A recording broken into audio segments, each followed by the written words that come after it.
সাবেক মন্ত্রী ও সংসদ সদস্য ডাক্তার মুরাদ হাসানের নামের সঙ্গে জড়িয়ে রয়েছে নানা অপকর্ম ও বিতর্ক। আওয়ামী লীগ সরকারে মন্ত্রী হিসেবে ক্ষমতা পাওয়া এই সাবেক নেতা ধর্ম অবমাননা, হত্যাকাণ্ড, নির্যাতন, নারী কেলেঙ্কারি ইত্যাদির জন্য বেশ বিতর্কিত ছিলেন। বিরোধী দলীয় নেতাদের প্রতি কুরুচিপূর্ণ মন্তব্য, নারীদের প্রতি অপমানজনক আচরণ এবং ক্ষমতার অপব্যবহার ছিল তার মূল বৈশিষ্ট্য। এলাকায় ত্রাস হিসেবে পরিচিত ছিলেন জামালপুর 4 আসনের সাবেক এই সাংসদ।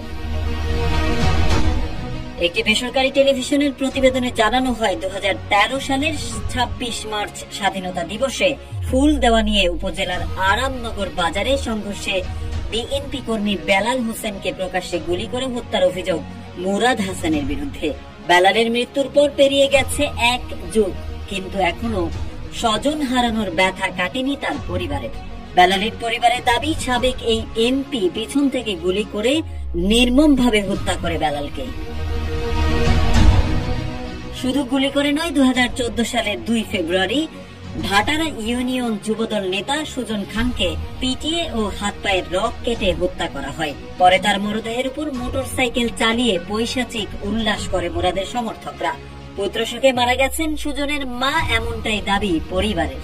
একইভাবে 2010 সালের 4 সেপ্টেম্বর ছাত্রদল কর্মী মাসুদকে যমুনা নদীতে ফেলে হত্যা করা এবং বিএনপির 13 নেতাকর্মীকে হত্যা করার অভিযোগ মুরাদের বিরুদ্ধে। প্রতিবেদনে জানানো হয় 2008 সালে সংসদ সদস্য নির্বাচিত হওয়ার পর মুরাদ হাসান বেপরোয়া হয়ে ওঠেন।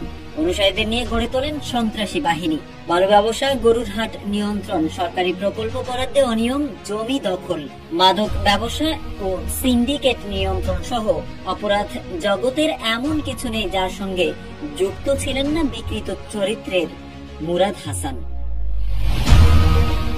এদিকে মুরাদ হাসানের রাজনৈতিক জীবনে সবচেয়ে বড় বিতর্ক সৃষ্টি হয় চিত্রনায়িকা মাহিয়া মাহির সঙ্গে ফোনালাপ কেলেঙ্কারির পর।